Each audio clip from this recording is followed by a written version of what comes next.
Bueno, y en la segunda parte de la clase de hoy vamos a seguir hablando de los derechos personalísimos y de los derechos sexuales y reproductivos como derechos personalísimos desde la perspectiva del derecho civil.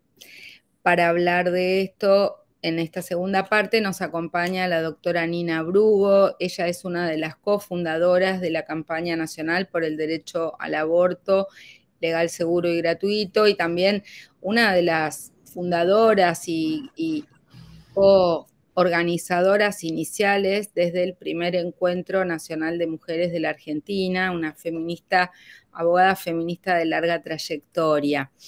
En la clase de hoy ella va a hablar especialmente de qué son los derechos personalísimos, el origen, la evolución, la clasificación de los derechos personalísimos, de los derechos sexuales y reproductivos como derechos personalísimos y particularmente del derecho al aborto como un derecho personalísimo.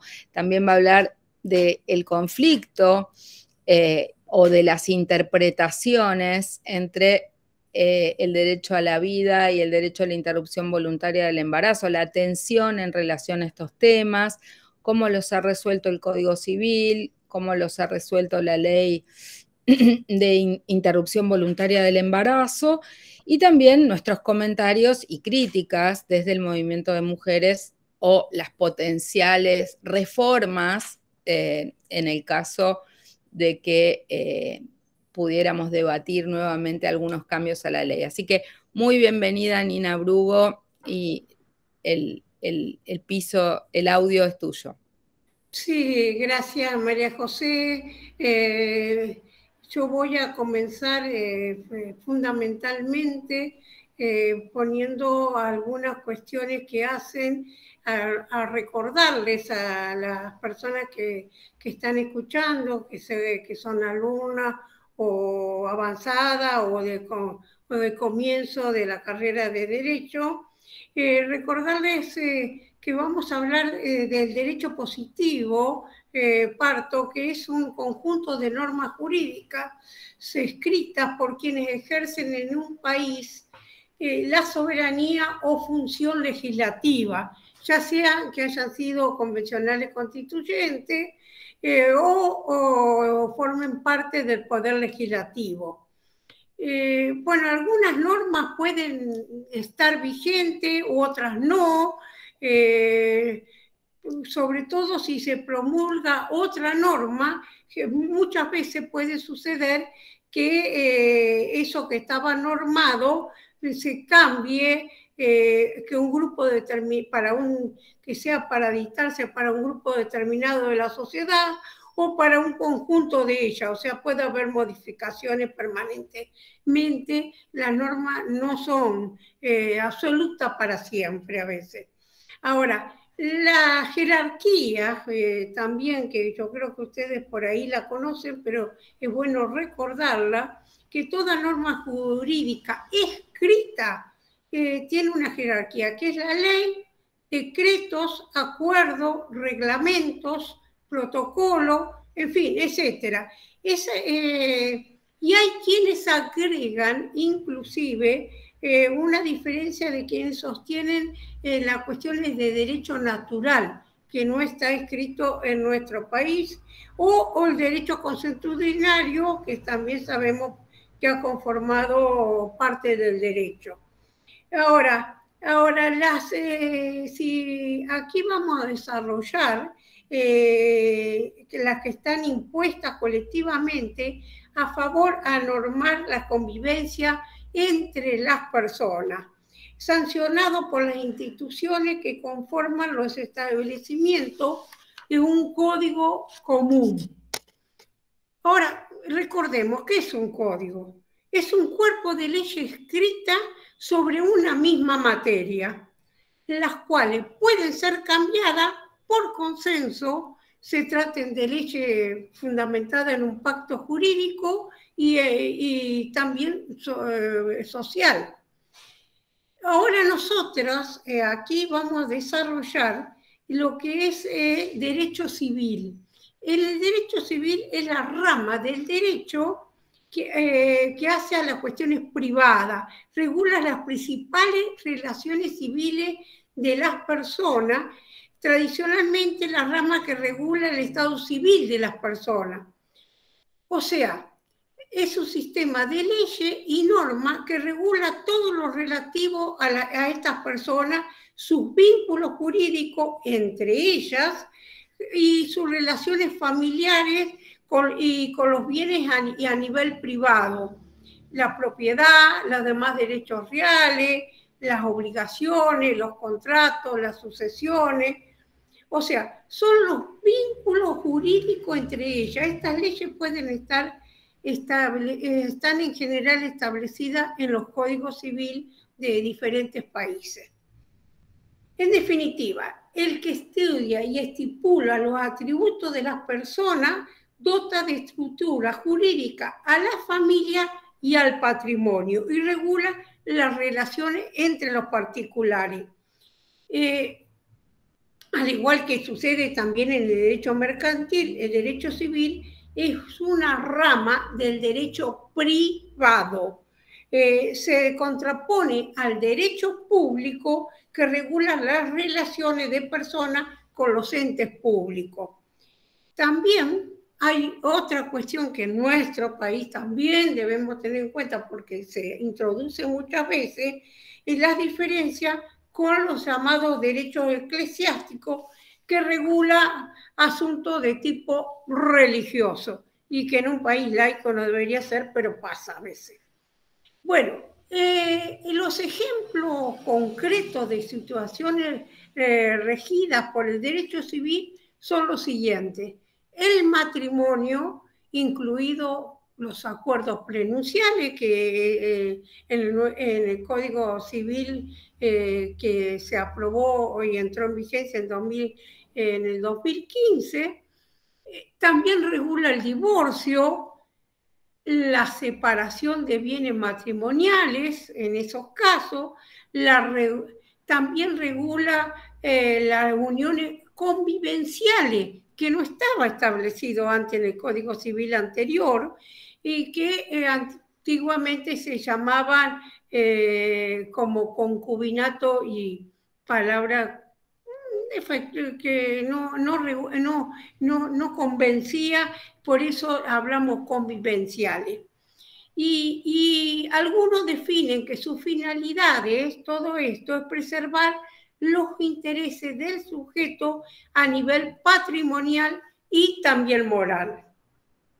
Bueno, esta rama del derecho, independientemente de sus actividades particulares, por lo general está compuesto por normas que conforman este código. Es un conjunto de normas que regulan la vida patrimonial de las personas, considerándola en su singularidad e individualidad, y no como una generalidad. O sea, que esas relaciones patrimoniales pueden ser públicas o privadas, físicas o jurídicas, y se encuentran siempre bajo la protección del ordenamiento jurídico del Estado.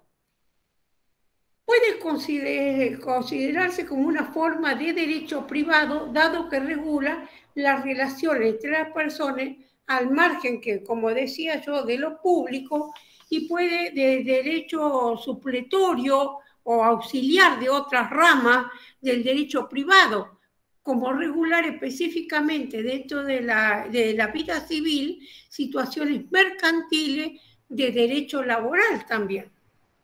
Este derecho civil abarca 4 grandes ramas o subdivisiones, como ustedes algunos habrán estudiado, y sus diferentes nombres. Habla del derecho de las personas en general, derecho subjetivo, la nacionalidad, el domicilio, la personalidad civil y los derechos personalísimos, íntimamente ligado al ser humano desde su momento de su nacimiento. En segundo lugar, tenemos el derecho de las obligaciones y contratos. En tercer lugar, los derechos reales o los derechos de la propiedad. Y en cuarto lugar, tenemos los derechos de familia y las sucesiones. Pero hoy nosotros nos vamos a referir específicamente a lo que hace a los derechos personalísimos. Como bien se decía y hablaba del nuevo Código Civil, no nos olvidemos, voy a cerrar una ventana porque me parece que hay gente que interfiere.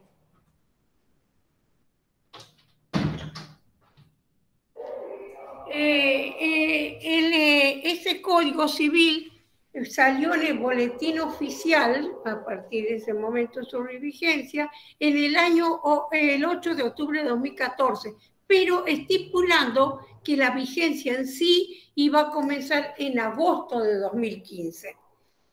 Vamos a referirnos al título primero, capítulo tercero, Derecho y actos personalísimos e inviolabilidad de la persona humana.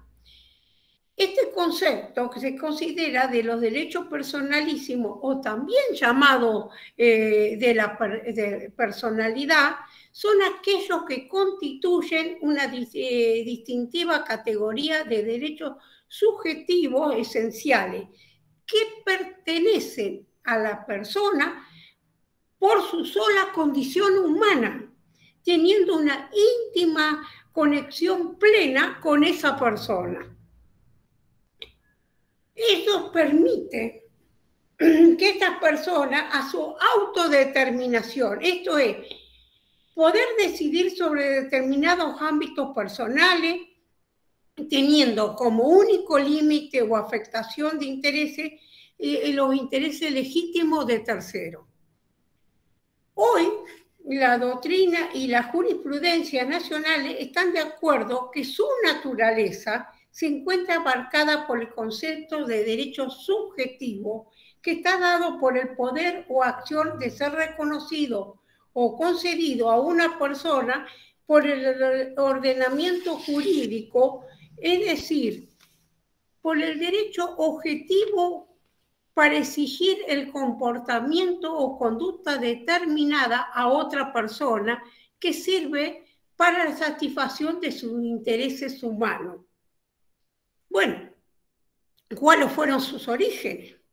Esos orígenes de derecho personalísimo fueron tratados aisladamente, ya desde, te podemos decir, desde el siglo XIX.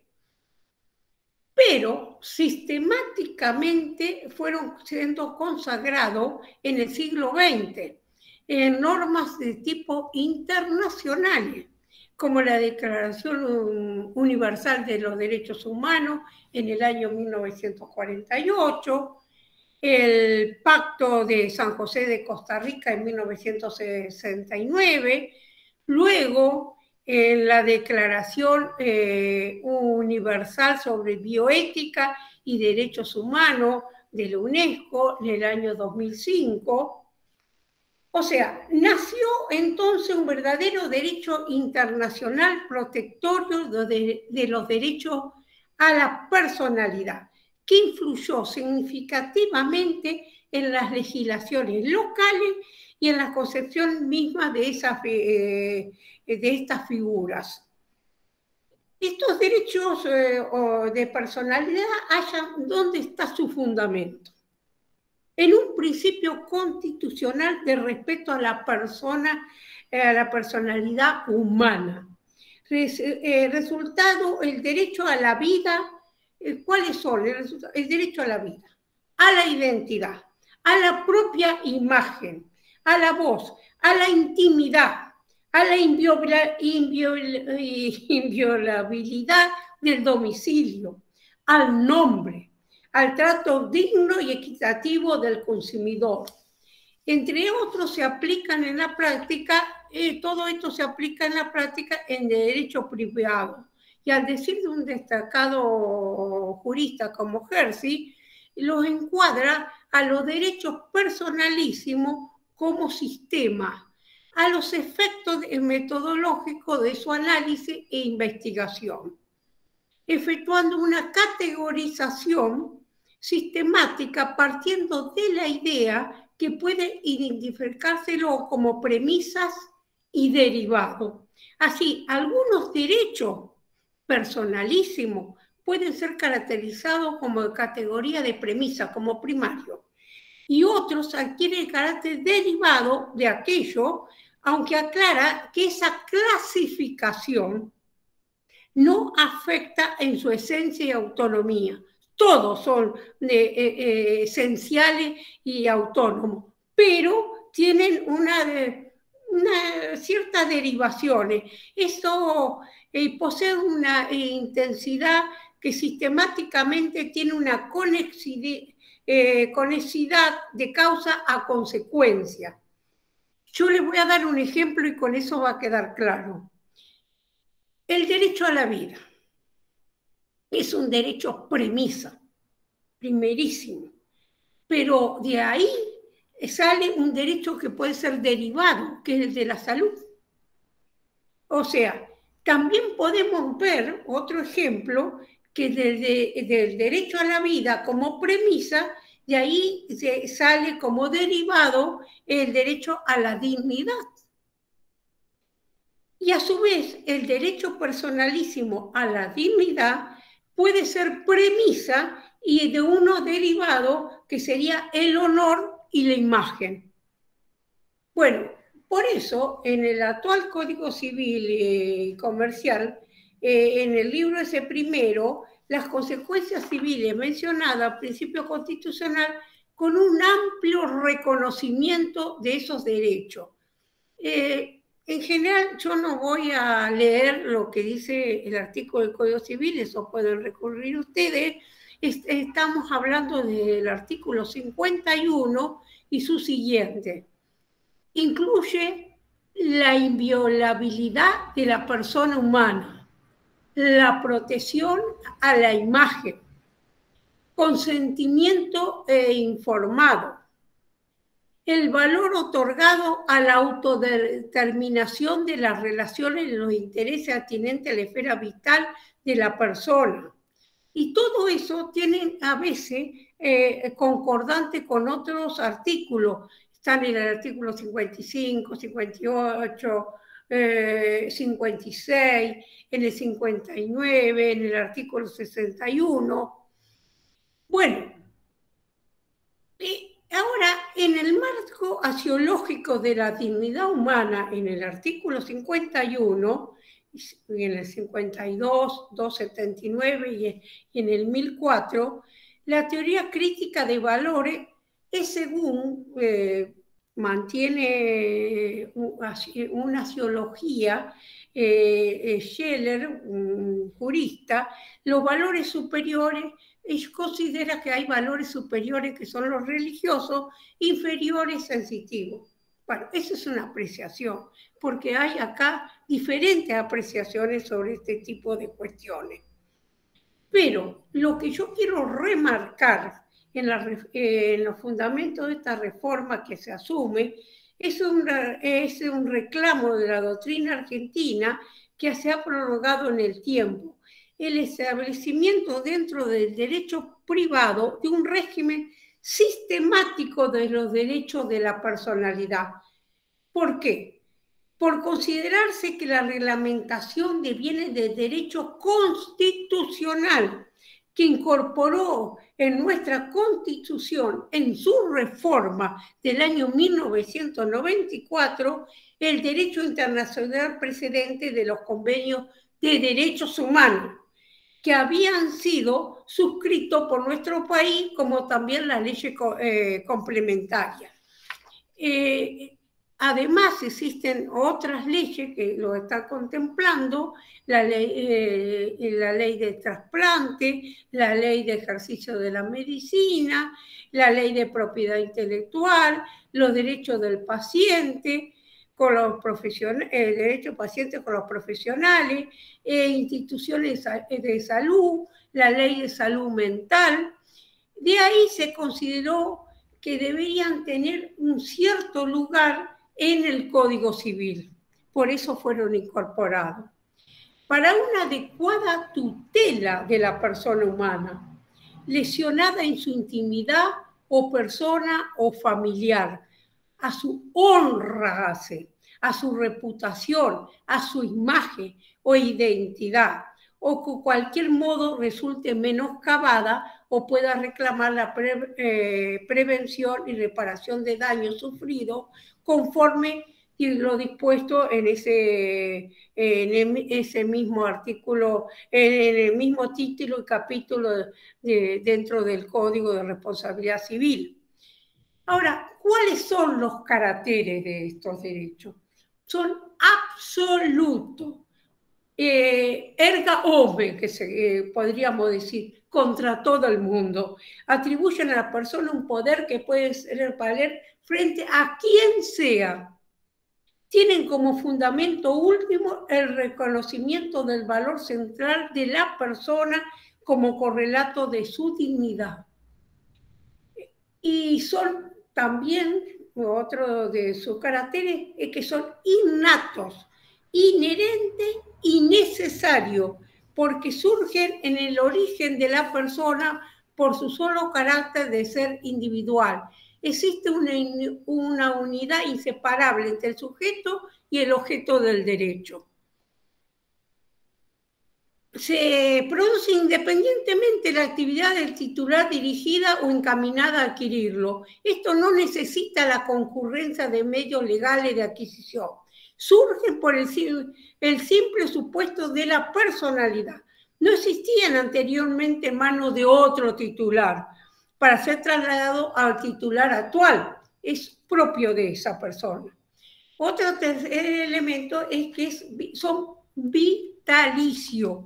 Se prolongan durante toda la vida de la persona y la acompañan en esa vida.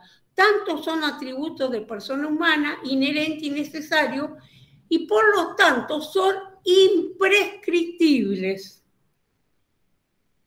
Y agrego otra de las cuestiones que son inalienables. Estos derechos están fuera del comercio, no pueden ser objeto de cesión o de transferencia. Son irrenunciables y no pueden ser su titularidad sobre el derecho que el ordenamiento entiende es esencial a su personalidad. O sea que no puede desprenderse de ello. Y otra de las cuestiones también de esos atributos que son extrapatrimoniales, carecen de naturaleza patrimonial y una correspondiente defensa contra actos de violaciones que quienes la provoquen. Podrá ser objeto de que alguien, digamos, si alguien viola alguno de esos derechos, pueda reclamar un daño y perjuicio que haya sufrido. Y otros de esos atributos también que son esenciales, por opuesto a los eventuales. Son sujetos privados en sentido que garantizan al titular la protección y disfrute de sus manifestaciones físicas y espirituales en el ámbito del derecho privado y en relación con sus iguales. En esta dirección representan un poder que el ordenamiento confiere a todos los individuos que se estiman fundamentalmente dentro de la propia personalidad.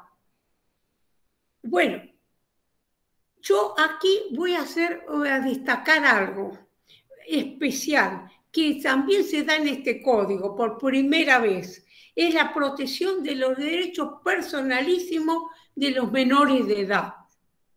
Y el despliegue que existe en los artículos que hablan sobre ello, del principio de la autonomía progresiva en el ámbito del ejercicio del derecho de la personalidad, poniendo énfasis en la intimidad, el honor y la imagen reconocido actualmente en el Código Civil.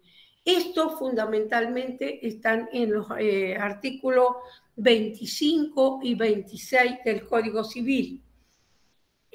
O sea, sabemos quiénes son los menores de edad, aquellas personas que no han cumplido 18 años, y también habla de los adolescentes, que son las personas que ya cumplieron los 13 años, entre 13 y 18 años.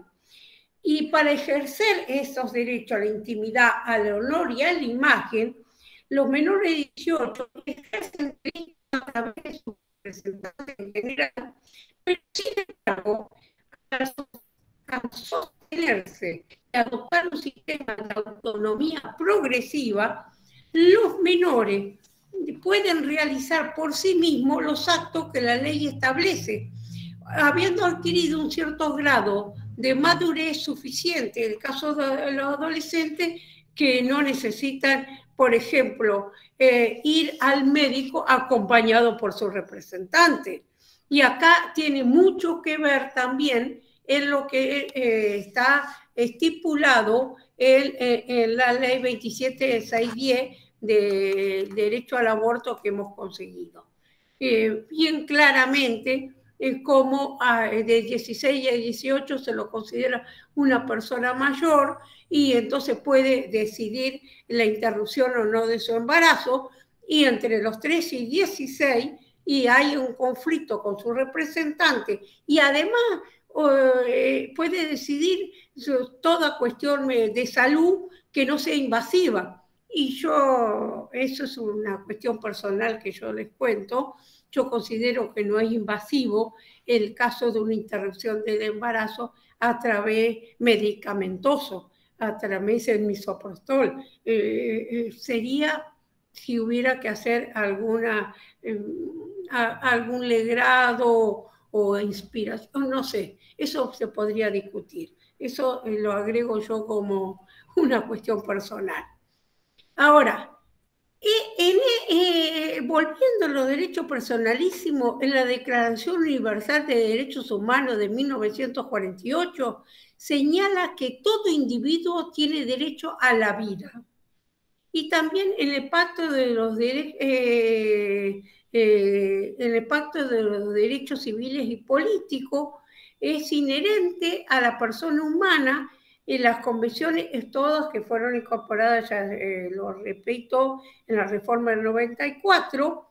Bueno, ciertamente que el derecho a la vida es uno de los derechos irrenunciables de todo ser humano, siendo este derecho el de mayor magnitud dentro de lo personalísimo, ya que reconoce y procura brindar protección a la condición primaria de todo derecho, como es la vida, como proveniente, bueno, hay algunos que lo hacen como que viene proveniente de Dios, eso para personas creyentes, pero no todas lo somos, o no todas lo soy, en este caso personal soy agnóstica, o de la naturaleza que impulsa el obrar del derecho humano.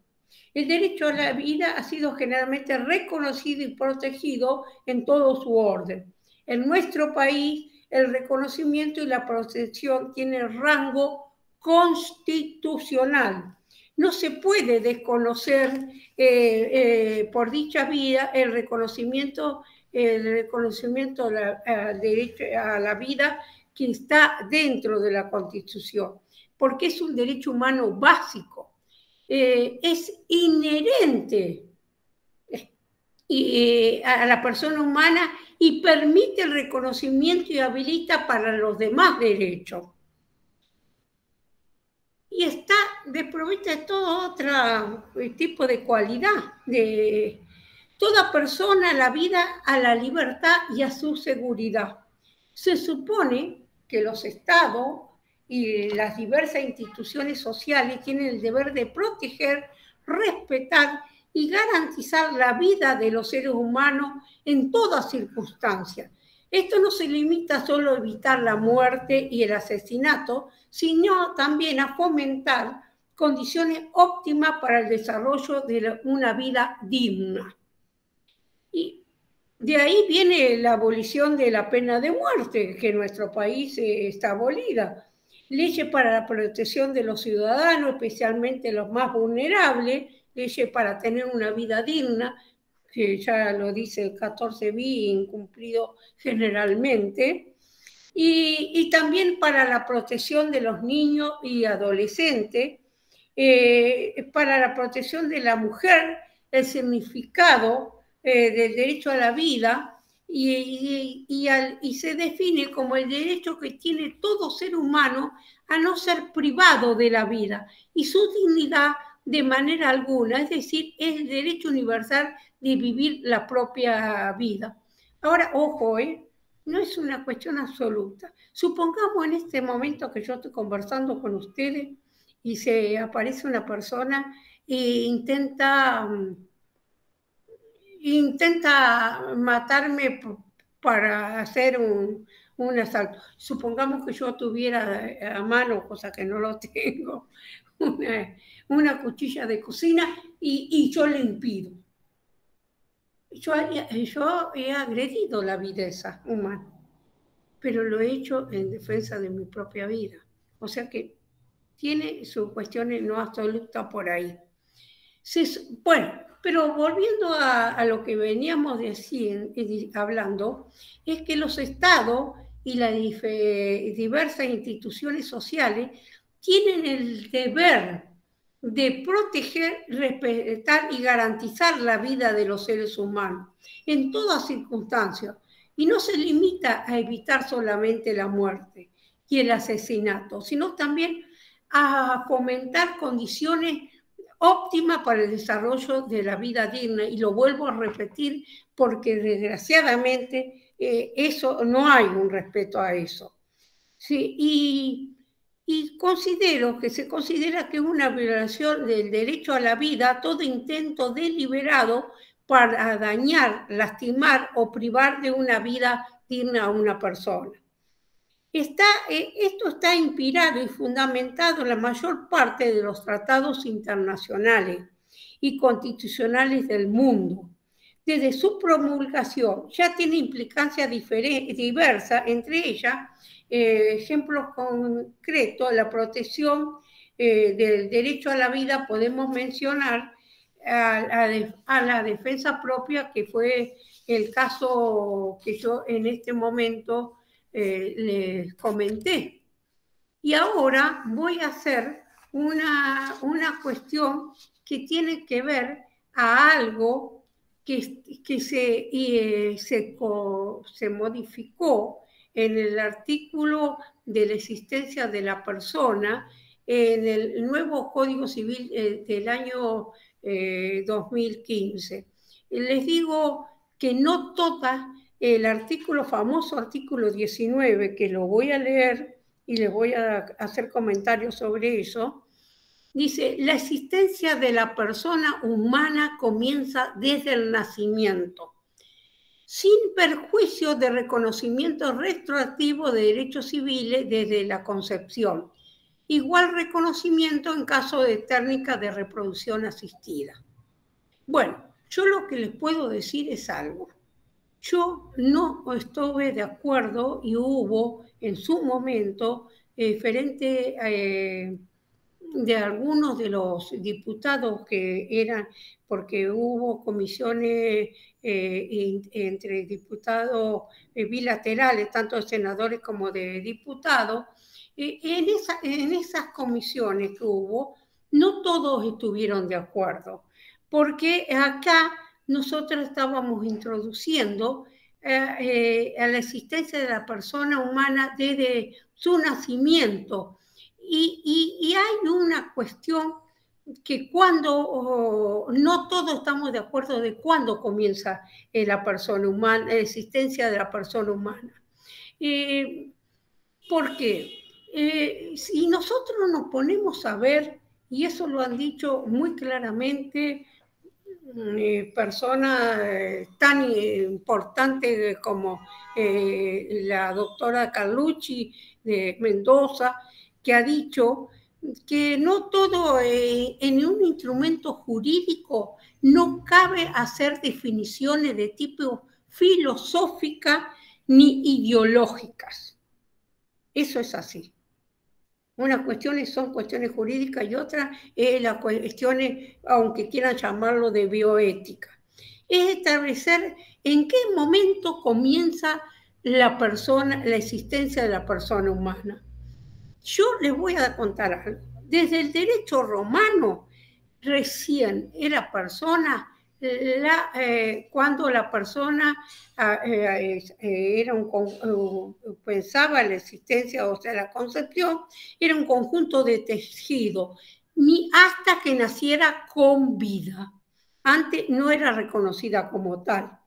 Y a algunos eso no quita que se le pueda hacer un reconocimiento como hacía el doctor Vélez Sarsfield en el antiguo Código Civil, en el cual se le pueda reconocer si nace con vida, solamente si nace con vida, de hechos retroactivos como podría ser heredar, supongamos que quien lo concibió, el padre, haya fallecido, o recibir inclusive donaciones, o sea, aparte de esas transmisiones hereditarias, pero estaba condicionado a que naciera efectivamente con vida.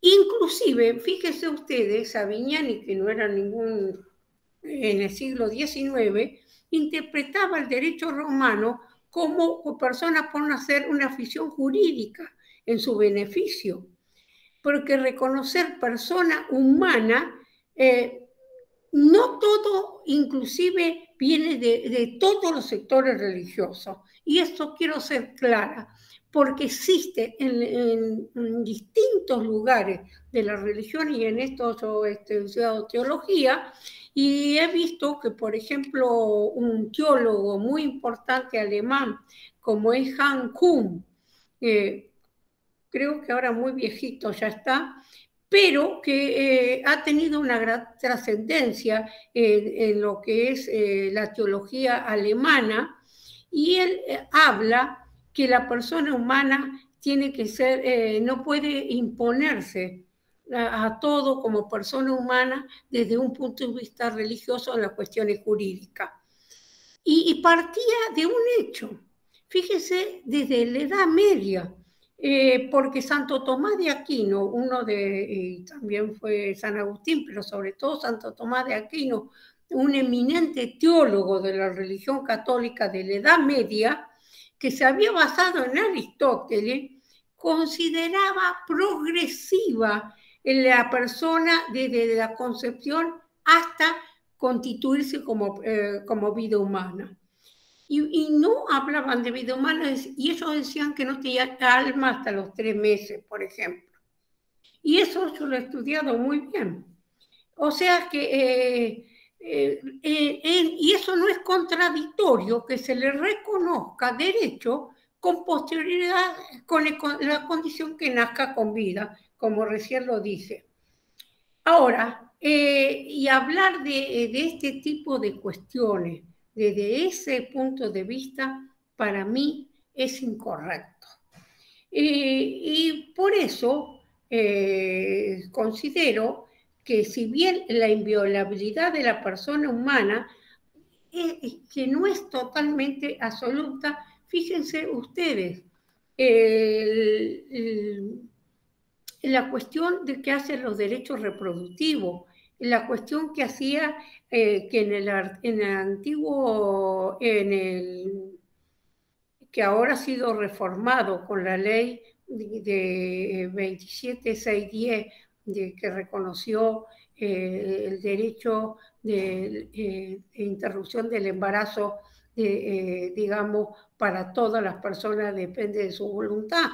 Pero en el antiguo artículo 86 del Código Penal, ya entonces estaba en el primero y segundo inciso, estaba reconociendo la posibilidad de interrumpir el embarazo en caso de peligro de vida de la madre, en caso de violación. Bueno, violación se reconoció con el famoso, digamos, jurisprudencia del caso Fall, pero que ya se reconocía en general que era para todo tipo de violación. Se acuerda que hablaban de, bueno, fue muy largo, si era cuando era demente o no era demente. Pero lo que estamos hablando, que hay siempre una condición que la persona nazca con vida. Y además, otra de las cuestiones, nunca lo que es la interrupción del embarazo fue considerada en igualdad a lo que podríamos llamar, por ejemplo, la penalización a un caso de homicidio. O sea que no había la misma postura. Y esto me trae a mí a reconocer que en este código, y en esto yo les muestro un librito donde yo escribí y que estuve, escribí sobre el artículo que recién hablábamos de 19 y sobre el artículo 146 del Código Civil, donde también ahí se habla que de derecho público, el Estado y la Iglesia Católica. ¿Por qué? Eso está en contra a lo que podemos llamar a un Estado laico, democrático y pluralista. No todas personas son de ese culto y otros cultos u otras que no tienen ningún otro culto. Y se le dio esa cuestión. Ustedes saben que a veces en el Congreso, para aprobar una ley, están grupos que van motorizando y queriendo imponer ideas. Y entonces hay acuerdos, desacuerdos, y llegan a veces a unos consensos, en los cuales muchas disposiciones en otras personas no estamos de acuerdo. Y la verdad, ojalá eso algún día pueda ser reformado. Pero ahora yo lo que voy a empezar a desarrollar con ustedes es el fundamento de lo que es en la ley 27.610, esa ley conquistada, digamos, esa ley en la cual les comienzo diciendo, porque yo fui corredactora de los 3 proyectos de ley que hicimos en la campaña nacional por el derecho al aborto legal, seguro y gratuito. En el primero que hicimos en el año 2007, que presentamos en 2007 como sociedad civil y después en 2008 ya con la firma de 22 diputados, etcétera, lo mantuvimos hasta el año 2016. Y era un proyecto de ley muy sencillo, muy simple, y nosotras quedamos desactualizadas, no solamente por la jurisprudencia, sobre todo, ni hablar del caso Fall, que fue en el 2012. Entonces, en el 2016 corredactamos nuevamente ese proyecto de ley y ahí sostuvimos y pusimos, por ejemplo, que ahí nosotras no pusimos las cuestiones de algunas cuestiones que luego sí en lo que salió la ley se puso. Y bueno, después de haber tenido, ¿se acuerdan la experiencia en el año 2018? Que fue aprobado por diputados, pero no por senadores, volvimos a hacer una mejor técnica legislativa y tomamos elementos, no todos, pero sí tomamos algunos elementos que se había aprobado en diputados. Y luego sabemos que ese proyecto de ley fue sancionado el 30 de diciembre del año pasado, recién va a cumplir un año, y que entró en vigencia a comienzo de este año, 2021. Y ahí hay una cuestión importantísima que se decía que el proyecto de ley del Poder Ejecutivo era un proyecto de ley por una cuestión de salud pública. Y nosotras decíamos que teníamos más un proyecto de ley por una cuestión de derechos humanos. La verdad que la ley que se aprobó también es una ley con dispositivos de derechos humanos. Porque si nosotros vamos al artículo 3 de ese proyecto de ley, vemos que ahí se sostiene y se enmarca en el artículo 75, inciso 22, que incorporó todos los tratados de derechos humanos que hasta ese momento había aprobado nuestro país, que había ratificado, en especial la Declaración de Derechos del Hombre. ¿Saben una cosa? Cuando hablamos de derechos del hombre, que hablamos de que fue con la reforma, digamos, allá con la Revolución Francesa, en 1789, ¿saben una cosa? No se incluyó ahí ni a todas las personas humanas. Se incluyeron a los blancos, a los propietarios y a no esclavos. ¿Y saben qué? Las mujeres la dejaron afuera, a pesar de que con su bandera ahí ya habían estado luchando. Y entonces recordemos siempre a Olympia de Walsh, que fue la que hizo en 1791 los derechos de la ciudadana, incorporando a las mujeres, que costó que la guillotinara. Bueno, estamos hablando de otras épocas, pero el hecho es real que a las mujeres no nos consideraban como derechos, como parte de derechos humanos. Por eso cuando se hablan de derechos humanos, yo hablo de derechos humanos, mejor. Y sin embargo, en el inciso 22 del artículo 75 habla de derechos humanos. Y la Convención de eliminación de toda forma de discriminación contra la mujer es la máxima que se puso, y el protocolo facultativo, el Pacto Internacional de Derechos Económicos, Sociales y Culturales, el Pacto Internacional de Derechos Civiles y Políticos, los culturales, el Pacto Internacional de prevenir y sancionar toda la violencia, el deberando parar, la Convención de los Derechos del Niño, la Convención contra la Tortura, los tratados de tratos, penas o crueles, degradantes en virtud de la protección que otorgan los derechos sexuales y reproductivos, están ahí reconocidos, la dignidad, a la vida, a la autonomía, a la salud, a la educación, a la diversidad étnico-cultural y la privacidad, la libertad de creencia, la información, en fin, todos los avances científicos y de alguna manera que hasta este momento nuestro país lo tiene, y que le da la posibilidad voluntaria de interrumpir un embarazo.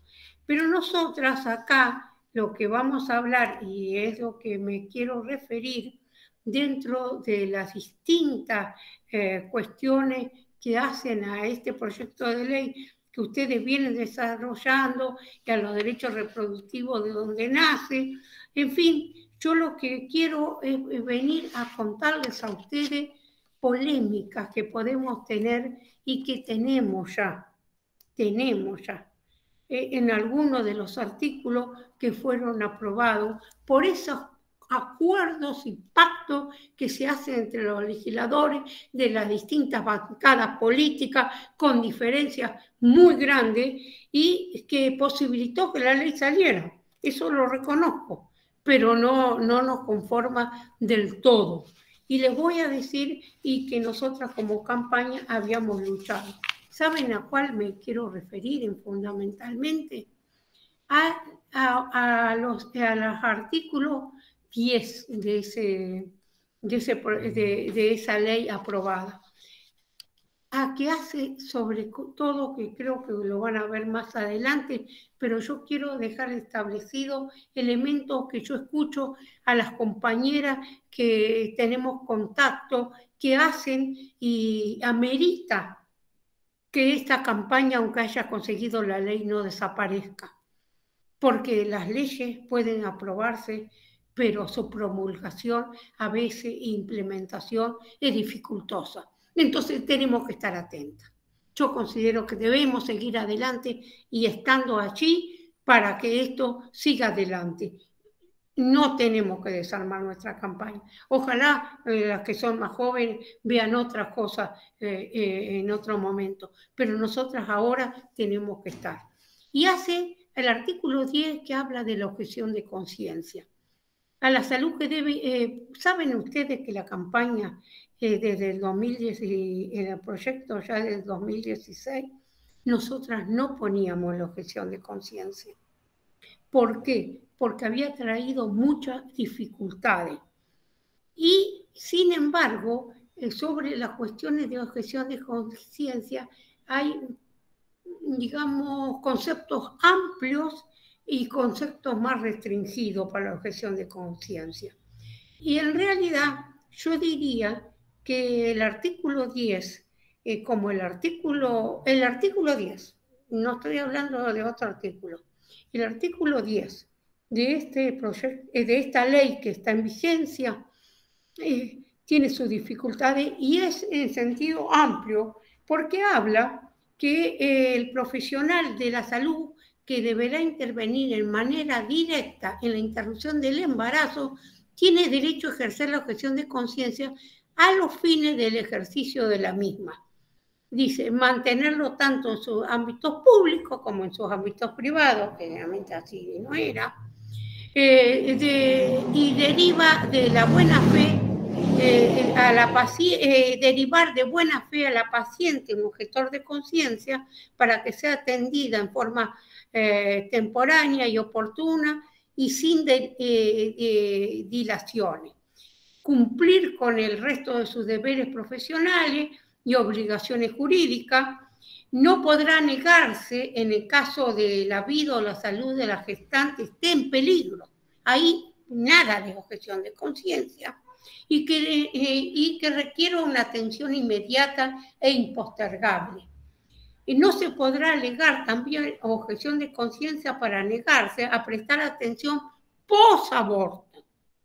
El incumplimiento de esas obligaciones le puede traer consecuencias de tipo de sanciones administrativas como también de tipo civiles y penales. Ahora, en las reglamentaciones que se han hecho a este artículo, precisaron con mejor actitud una cuestión que dice que la objeción de esa objeción de conciencia, el personal de salud no podrá negarse a la realización de la interrupción de embarazo en caso de emergencia. No lo decía la palabra emergencia antes, pero ahora lo dice. Cuando la práctica deba realizarse en forma urgente. En realidad hablaba de urgencia, pero lo precisaron más y lo volvieron a repetir.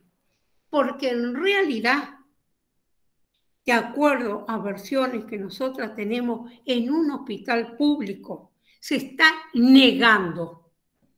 Todos son objetores de conciencia o lo hacen objetores de conciencia. Provincias, en algunas provincias, en casi todas partes de la provincia, en los lugares, digamos, alejados de las capitales.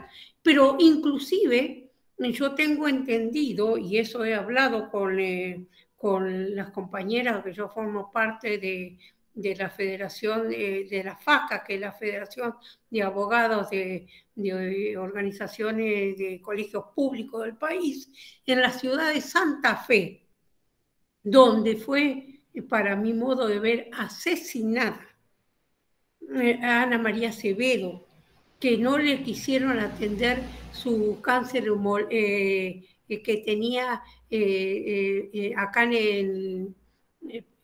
casi en el mentón, creo que era, no en el mentón, sino un cáncer dentro, acá en la boca, en la mandíbula. No la atendieron con aspirina y le hicieron sufrir. Por supuesto que el feto no vivió y tampoco vivió Ana María Acevedo. Entonces, en esos hospitales, y los llamo, Iturraspe, y el hospital, dos hospitales que son Iturraspe y y el Hospital Kuhler no la quisieron atender y están siendo objetores de conciencia todos ahora. Y no debería también decirse que los directivos de un hospital no pueden ser objetores de conciencia. Y directivos de las comisiones de ginecología tampoco deberían ser objetores de conciencia. Y no lo está diciendo tanto la ley, que sí se lo puso en un proyecto de ley que hubo en la ciudad de Buenos Aires y que fue vetado por Macri y que todavía nunca, alguna vez se fue reconocido, fue apelado, llegó al Tribunal Superior de la ciudad de Buenos Aires y nunca se pronunció, y ya tenemos la interrupción voluntaria de embarazo, así que no se van a pronunciar nunca. Y otra de las cuestiones es la objeción de conciencia, está en el artículo 11, que nosotros no estaba agregado en un diputado y fue agregado en el senador. Y se habla de los establecimientos de salud, de subsector privado, de la seguridad social, o sea, establecimientos de salud público, o sea, de las obras sociales. Deberán prever y disponer la derivación a los efectores que realicen efectivamente la prestación, que no cuenten con profesionales para realizarlo. ¿Y por qué ponen por el supuesto que no cuentan con profesionales para realizarlo? ¿Cómo puede ser? En un hospital público tienen que haber siempre. Y en un hospital privado también. ¿Cómo es eso que parten de que son objetores todos?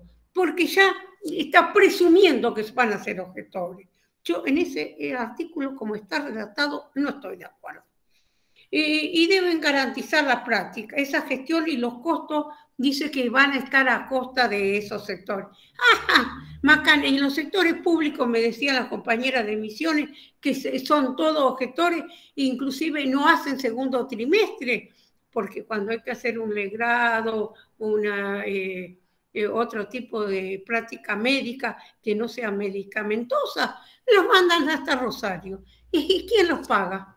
La persona. Generalmente las mujeres más indigentes los pagan las compañeras. ¿De qué estamos hablando? Yo creo y no estoy de acuerdo con eso. Bueno, y habla que deberá efectuarse de acuerdo a la cobertura que realicen en esa práctica. Bueno, y a la calidad de las prestaciones, en fin, que tienen que tener, la cobertura, pero ¿saben una cosa? Muchas obras sociales no se están haciendo cargo. Y ¿saben otra cosa? Ni hablemos de los privados en general. En fin, la verdad que son situaciones que la ley debería haber tenido mucho más rigurosidad. Pero parece que si no se flexibilizaba, como se dice, porque la flexibilización es sacar derechos, como se le hace a los trabajadores, si no se flexibilizaba la ley no salía. Bueno, esa es la situación que tenemos y bueno, ahora María José seguramente debe tener algunas personas que quieran hacer preguntas y entonces hasta aquí hemos llegado. Bueno, muchas gracias, Nina. Vamos a ver entonces las preguntitas del chat. Bueno, por un lado es cómo está monitoreando la campaña por el derecho al aborto, la efectividad de las interrupciones voluntarias del embarazo.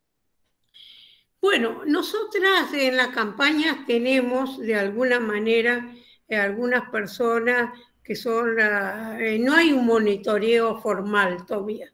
Y eso es lo que muchas nosotras consideramos que se debe hacer, que es necesario. Y de hecho, muchas de acá de las ciudades, las regionales que las mantenemos, las hacen por su propia cuenta, o a veces las mismas médicas, pero no tienen un monitoreo. Desde la red de profesionales por el derecho a la salud, de la cual tengo bastante contacto, dicen que les falta elemento y no se los están dando. Si bien, ojo, el pretexto es la pandemia. Pero la pandemia puede ser que sea una cosa que los imposibilite a veces. porque en realidad el Ministerio de Salud está sobrecargado. Ahora ya tanto no, la pandemia se ha flexibilizado en este momento y esperemos que así continúe y hasta que desaparezca, si es posible. Y el Ministerio de Salud, digamos, se ocupa. Hay unos grupos de oficiales que están ocupándose, pero no hacen el monitoreo bien seriamente porque no tenemos la información precisa. Yo creo que todavía no falta eso. Es una asignatura pendiente, diría yo. No sé, María José, otra pregunta que haya. Tratando de leer, porque hay muchos comentarios, te agradecen, te felicitan, bueno, ídola, qué sé yo, bueno. Vamos a las ídola no soy. preguntas. Y diosa tampoco, ojalá fuese. Ojalá fuésemos todas diosas. Dice, los derechos personalísimos en general son tomados y mirados desde el derecho civil, desde una perspectiva económica. Es como la contracara de los derechos humanos, pero que da lugar y se utiliza en el derecho de daños para pedir reparaciones. Te preguntan si sabes o conoces jurisprudencia en donde ante la violación de algún derecho en el acceso a la educación sexual integral, en el acceso a la anticoncepción o en el acceso al aborto, que sepas que se haya llegado a una indemnización a favor de la víctima por la violación a sus derechos personalísimos. Bueno, lo que sí les puedo decir, obviamente, en el caso que desgraciadamente se ha tenido que ir a la justicia internacional, el Pacto San José de Costa Rica, como en el caso de Ana María Acevedo, el EMER, que decimos por sigla, de La Plata. Ha habido varios casos que han ido a la Justicia Internacional de Pacto San José de Costa Rica. Ahora no los tengo yo, los derechos personalísimos del 2015, que de qué manera, digamos, se está dando. Yo lo considero que generalmente hay un daño, sobre todo, ojo, y no solamente en los derechos reproductivos. Por ejemplo, ha habido un caso que yo conozco personalmente en una violación, en el caso de una persona que hizo denuncia por una denuncia de violencia basándose en la ley de 26485, en la Belén do Pará, también, y sin embargo fue usada para querer tener una reparación económica. Y en ese caso yo creo que no corresponde. Pero sí creo que de alguna manera nosotras en este momento estamos atentas a lo que va a suceder y va sucediendo, pero tenemos problemas todavía con la experiencia que nos trae, es muy nueva esta nueva ley 27610. Me la aprendí de memoria, una chica la aprendió el primer día y me la repitió tanto que me la aprendí en memoria. Los números. Y les digo una cosa, vamos a ir viendo, pero la verdad que en el derecho civil, si vamos en estos casos, ¿cuáles serían los lugares donde tendría que ir, que es en el derecho de familia? Porque los derechos personalísimos serían tratados por los jueces de familia. Y no en todos lados hay jueces de familia preparados. Acá en la ciudad de Buenos Aires, por ejemplo, que son los juzgados nacionales de familia, yo le voy a decir una cosa, desgraciadamente, no todos están en manos de gente que esté de acuerdo con los elementos que estamos hablando. ¿Y quieren que les diga algo? Donde se ve muchísimo más, que no es en el derecho reproductivo, lo que es las violaciones y las diferencias y las violencias, sobre todo de las mujeres en el derecho de trabajo, y muy pocos jueces lo entienden. Y las juezas no lo entienden, porque yo he perdido casos porque no lo ven y no lo entienden. Y las jueces de familia muchas cosas no la entienden tampoco. Y no basta porque sea mujer. Podés usar pollera, bah, ahora no usamos tanto pollera, tengo pantalón puesto y creo que la mayoría lo estamos usando, pero la verdad cuesta y mucho. Y yo diría que eso lo podemos conversar mejor cuando salgamos un poquito de esta pandemia, porque todavía la justicia se considera muy de pandemia y no estamos viendo las resoluciones como van dándose.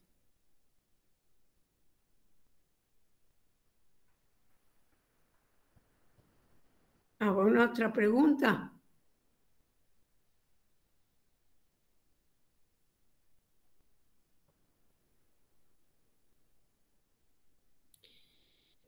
No sé si... No me dejaba prender el micrófono. En ese sentido, te preguntan qué elementos propondrías hacia una reforma judicial feminista. Bueno, para mí fundamentalmente en una reforma, primero, la famosa cuestión de la formación, que la ley Micaela. Yo les digo una cosa y lo sé con conocimiento de causa. Cuando existía la oficina de la mujer que había creado Carmen Ajibay, que era miembro de la Corte y falleció, dicen existe, está, no se sacó, pero es mentira, porque yo he estado con personas que trabajaban ahí y las desmantelaron, le quitaron el sentido. Entonces yo la reforma que haría es la obligatoriedad que no quieren tener. E inclusive he leído hoy me llegó una jurisprudencia, justito hoy me llegó Jujuy, Tucumán, la mandan desde Santa Fe, pero eso de las compañeras de la comisión de la FACA, de la mujer que yo integro, me mandaron una cuestión que hacen, que voy a prender aquí mi celular, y que hace a una cuestión a lo que estamos hablando. Y es que se refiere a que resulta que ahí, esperen un poquito, acá está la FACA, a ver, y nos habla ¿qué pasó? Esto fue en Jujuy, en un caso de que se le ordenó a una persona condenada por abuso, yo creo que por violencia de género, y se le condenó a hacer un curso en la oficina, dice en la oficina de la mujer, pero resulta que no se dedica. ¿Pero por qué no hacen, por qué no cumplen la ley Micaela? ¿Por qué no se conforma? Muy bien está, la manda donde puede la jueza, pero en realidad yo he visto que cuando se los condena a hacer cursos, esos cursos son cursos que van un poquitito y se mandan a mudar. Llegan y se van. Nadie controla que lo hagan realmente. Se lo hacen firmar y van. Es pura apariencia hasta ahora. Yo creo que los cursos deben ser obligatorios y sancionado aquel funcionario que no haga los cursos. Y también en los sectores privados. De hecho, por ejemplo, en los colegios públicos se está tratando de formar a varones y mujeres. porque no es solamente un problema de las mujeres. Hay muchos varones que son más feministas que muchas mujeres, que de feminismo y académico no tienen, de académica feminista no tienen nada, tienen bla bla. Y nosotras acá en la Asociación de Abogados y Abogadas de Buenos Aires estamos haciendo cursos para todos y todas y todos incluidos, que se hagan. Y eso sería, pero ponerlo bien obligatorio. No puede integrar no solamente la MKL obligatoria, sino en toda organización civil. Buenísimo, Nina. Recordamos que hoy a la tarde presentamos nuestro segundo libro de la red de profesoras de la Facultad de Derecho de la UBA, justamente sobre reforma judicial feminista, en el cual escribimos más de 30 profesoras con distintos aportes desde lo académico sobre este tema y se tratan algunos de estos aspectos que está diciendo Nina. Buenísimo. Nina, ¿cómo sigue la campaña por el derecho al aborto? ¿Estrategias? ¿Actividades? Bueno, casualmente, ahora en el mes de noviembre vamos a tener una plenaria, pues nosotros nos reunimos en plenaria para tomar decisiones para todo el país, una plenaria nacional, que es el órgano máximo de la campaña, y porque nosotros no somos una institución, es horizontal, compuesta por más de 300 organizaciones, difícil, cada una tiene sus apreciaciones, por eso nos ponemos de acuerdo dentro de las plenarias, las delegadas que vayan, que van, digamos, nombradas de sus regionales o de sus redes, porque están las redes de salud, las redes docentes, las redes, en fin, socorrista, en fin, hay varias redes creadas.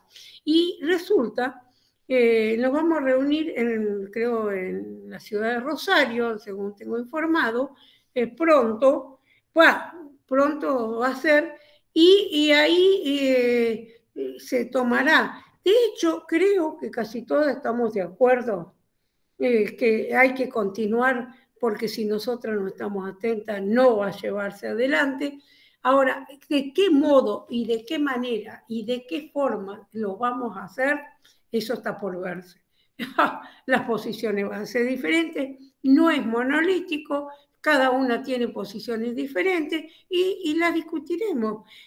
No sé si yo seré una de las 5, ojo, ¿no? Veremos. Nosotras consideramos que cuando ponen redes, hay algunas que nos llaman a veces históricas. Bueno, ojalá históricas, ya con mis años, que son muchos, puedo ser, lo soy.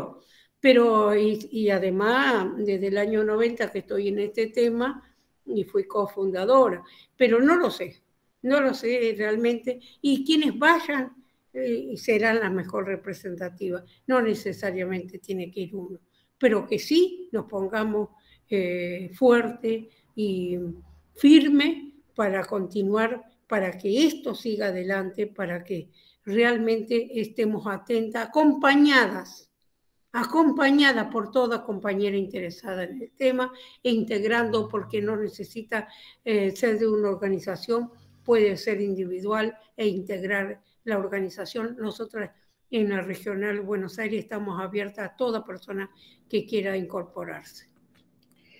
Te preguntan si podrías mandar la jurisprudencia o los fallos o los antecedentes que te parezcan importantes desde de derechos personalísimos en materia de derechos sexuales y reproductivos. Y bueno, tendría que ver y buscarlos para poder hacérselos llegar. Bueno, buenísimo. Me parece que no hay más preguntas. Nos quedan 10, 15 minutos, Nina, si querés ampliar o decir algo más. Bueno, yo lo que quiero decir que es fundamental decirle a todas las compañeras que en la realidad, si no hay una unidad, o sea, un colectivo, aunque no pensemos igual, respetándonos, no vamos a poder llegar adelante con las leyes conquistadas. Y en esto yo voy a decir algo que a mí siempre me suena y me resuena. Nancy Fraser es una filósofa francesa que es, yo digo 3F porque se llama Nancy Fraser, F, el apellido, francesa, filósofa y francesa. Dice que los derechos de la mujer son reversibles. ¿Saben lo que quiere decir eso? Se pueden revertir en contra. Y yo creo que sí. Estamos en una sociedad en la cual los derechos de los antiderechos cada vez crecen más. Los llamados derechos o los antiderechos como van creciendo. Y ponen y limitan. No conciben que las mujeres seamos autónomas e independientes, que tengamos un derecho personalísimo a nuestra autonomía. ¿Por qué? Porque no fueron formados en eso. Porque ser feminista no es solamente porque bla diga alguna cosa feminista, es introyectarnos en algo que hemos estado en la sociedad. Y yo les voy a decir algo, nadie nunca es feminista del todo, jamás. No lo considero para mí tampoco, porque me formé introyectadamente en una sociedad patriarcal y en una sociedad inigualitaria desde el punto de vista económico y social, una sociedad capitalista horrible. Y esta es la que tenemos actualmente.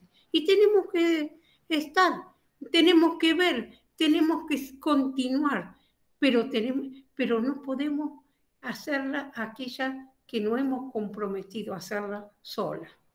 No, yo les digo, yo estudié también Derecho, yo estudié en la Universidad Católica, acá en aquel entonces era más abierto que ahora, ahora es inaceptable porque es antiderecho total. Y sin embargo, yo creo que todas podemos lograr y hablar con ellos. Yo que hice cuando me tocó hablar en diputados, me acuerdo, quise dialogar con un constitucionalista de derecha que lo tenía al lado, ya que estábamos sentados tanto tiempo al lado, alguna cuestión que hacía nuestro derecho. No quería esa persona escuchar, pero hay otros que sí. Puede ser que tengamos apertura. No vamos a la confrontación. Ellos nos llaman a la confrontación. No, veamos qué manera nosotros vamos cambiando esta sociedad. Sin formación, sin ESI, que no se cumple desde 2006, nada se vamos a conseguir. Y fíjense, 2006, la educación sexual integral. Y no se está cumpliendo. No hay caso, depende de las autoridades de cada lugar. No es cuestión de varones ni cuestiones de mujeres. El ministerio ha creado no sé cuántas secretarías de las mujeres, direcciones de las mujeres, por todos lados. Pero sin embargo, todavía falta y mucho. Y lo vemos. Personas que, por ejemplo, pues, por una cuestión de salud o lo que sea, estamos viendo que todavía sigue la pandemia y la gran mayoría, saben ustedes, están contagiados, de acuerdo a la información que yo tengo, es gente que no se quiso vacunar. Es vivir sectores que viven reaccionarios, que viven atrasados, sí se puede vacunar, sino. Y ojo, la vacuna a mí me afectó muchísimo, porque de chica toda vacuna que me ponía, me enfermaba. Estuve 2 días en la cama el primer día de mi primera vacuna. Pero bueno, no importa, pero es necesario. Bueno, veamos todo lo que podamos hacer para ir cambiando esta sociedad. Porque solamente uno puede, como profesionales, ustedes que van a ser profesionales, decir, bueno, tengo jurisprudencia acá, encaro esto, tal cosa allá, pero tienen que ser también comprometidas con la sociedad. Todas, podemos, poquito, no se le pide ninguna que sea muy, muy. En fin, yo creo que me han hecho charlar demasiado y anécdotas tengo un... Ojo, les voy a decir algo. Les voy a contar una anécdota, ya que estamos en confesiones y cosas. Yo hasta el año 2000, no, 1990, acompañé, porque mi militancia viene desde los años 66, yo acompañé a compañeras que hicieron aborto, pero eso para mí era un tema tabú, un tema para hablar en voz baja. No, no lo veía como derecho, pero sí fue cuando participé en el encuentro feminista de San Bernardo en noviembre de 1990, cuando las compañeras de Brasil las escuché y pidieron que los 28 de septiembre en toda América Latina lucháramos por el derecho al aborto, y tomando ese día, porque ellas conmemoraban desde 1871 la libertad de vientre. Y me hicieron comprender que esa libertad de vientre conseguida en 1871 por sus antepasadas, y porque todo esclava que tenía un hijo a partir de entonces nacía libre, esa libertad de vientre tenía que ver con una libertad, de autonomía también a la persona humana para decidir sobre su vida. Si yo considerar que no era un derecho, que era de voz baja, que era tabú, lo consideraba en ese momento. Me acuerdo la famosa Dora Kolodesky, que fue la primera que trajo a nuestro país la conformación de lo que fue la Comisión por el Derecho al Aborto, y estando en esa actividad, en ese encuentro internacional, mi mujer me pidió la firma, me lo pidió el primer día cuando recién había llegado. Yo le dije que no. ¿Qué libertad? ¿Qué? No, nada. No lo entendía. Lo entendí comprendiendo y pensando, entendiendo que era una lucha a mi autonomía. ¿Y qué? Terminó ese encuentro y la busqué y le digo, vení, vení, vení, vení, que te firmo. Y después de eso hice una hermosa amistad y me enriqueció muchísimo, y la acompañé desde entonces en todos los encuentros nacionales de mujeres que ella fue hasta mientras la vida le permitió. Porque yo tuve un regalo de la vida. En 1986 fue el primer encuentro nacional de mujeres. Ahora hablan de encuentros plurinacionales. En fin, la evolución va dándose.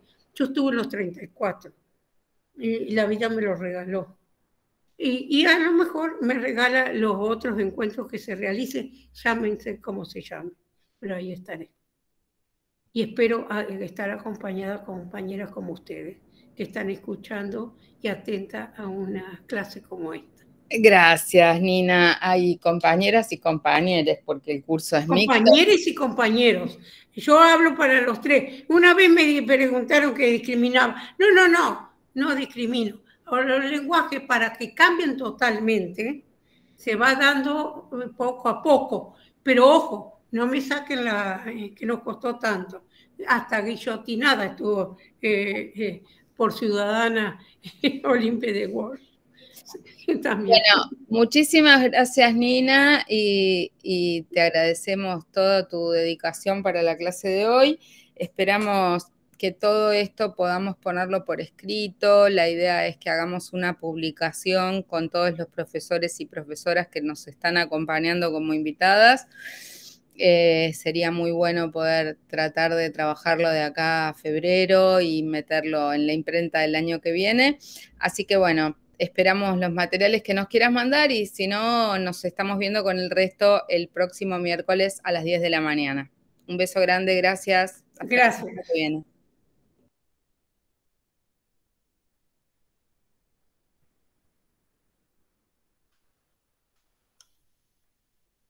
Hasta luego, adiós, adiós compañeras.